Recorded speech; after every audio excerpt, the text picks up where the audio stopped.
Bonjour, c'est Emmanuelle, conseillère immobilière chez Safety sur le secteur de Mésidon-Vallée d'Auge. Ce qui me tient à cœur, c'est qu'un projet de vie, parce que vendre sa maison, c'est souvent un vrai tournant, ne doit jamais s'estimer au hasard. Je m'appuie sur ma connaissance du terrain local, sur des données réelles vérifiables, pas de chiffres sortis d'un algorithme générique, de la transparence, de la précision et un accompagnement humain, du premier rendez-vous jusqu'à la signature chez le notaire. Aujourd'hui, je voulais vous parler d'un sujet que je vis presque tous les jours sur le terrain. Et avant de commencer, comment bien estimer le prix de vente de sa maison? Eh bien écoutez, ne jamais surévaluer votre bien juste pour faire plaisir à vos murs. Parlons maintenant un petit peu de notre marché local. En 2026, on attend environ 320 transactions sur le secteur de Mésidon-Vallée d'Auge avec un prix moyen entre 1850 et 1930 euros le mètre carré. Un marché qui reste dynamique, porté aussi par des atouts comme le pôle culturel de la ferme du Breuil. Donc on est sur un marché qui reste dynamique. Mais attention, les acheteurs aujourd'hui sont très informés et très vigilants. Le DPE, diagnostic de performance énergétique, pèse lourd dans l'obtention des prêts. Donc ils négocient sur tout. Et c'est là le piège. Gonfler votre prix de départ, c'est la garantie de figer votre projet et d'éloigner les acquéreurs les plus qualifiés. Bon, après je comprends, c'est votre maison, vous avez des précieux souvenirs, vous avez des années d'efforts, certainement fait des travaux par vous-même ou par entreprise d'ailleurs. Mais pour un acheteur, c'est avant tout un projet de vie chiffré face à un marché bien concret. Et vouloir tester un prix trop élevé, malheureusement, ça génère des coûts cachés qu'on peut très facilement éviter. Laissez-moi vous montrer la spirale que je vois trop souvent. Les 3 premiers mois, c'est l'euphorie. L'annonce, elle est toute neuve, elle attire du clic. Mais si le prix n'est pas cohérent, les clics ne se transforment pas en visite sérieuse.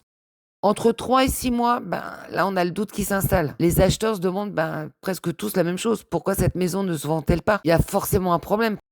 Et puis après 6 mois, alors là, c'est la décote. Fatigué, vous baissez le prix, mais le bien est maintenant perçu comme usé sur le marché. Résultat, on a des offres très agressives, souvent bien au-dessous de ce que vous auriez pu en visant le juste prix dès le premier jour. Alors, comment je procède pour estimer un bien correctement? 3 piliers. Hein. Le premier, c'est les ventes réelles, celles qui sont enregistrées sur le site DVF. Alors, surtout pas les prix affichés des annonces, parce que ça, malheureusement, ça ne reflète jamais la réalité.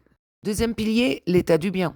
Surface, prestations, travaux à prévoir et surtout en 2026, l'impact du DPE qui devient un critère déterminant. Et le troisième pilier, c'est le micro-marché, c'est-à-dire l'environnement immédiat, gare, commerce, école, qui permet d'ajuster l'estimation. Alors, je vais terminer avec 2 conseils tirés de mon expérience de terrain. Ne vous fiez jamais à une estimation de plus de 6 mois. Les taux et l'attractivité d'un secteur évoluent très très vite. Exigez toujours des données fraîches. Le deuxième, et celui-là, change vraiment la donne. La clause d'ajustement. Dès la signature du mandat, on peut prévoir ensemble un palier de révision du prix sous 30 jours. Si les retours de visite le justifient, bien évidemment. Une vraie sécurité pour ne pas rester bloqué dans le doute pendant des mois. Voilà, écoutez, si vous avez un projet de vente et que vous voulez une étude complète sur mesure de votre bien, n'hésitez pas à me contacter. Emmanuelle Doyenel, je vous laisse mes coordonnées 06 62 09 00 81. Et puis, si cette vidéo vous a été utile, n'hésitez pas à vous abonner à la chaîne, activer la petite cloche pour ne rien manquer des prochains conseils. À très vite.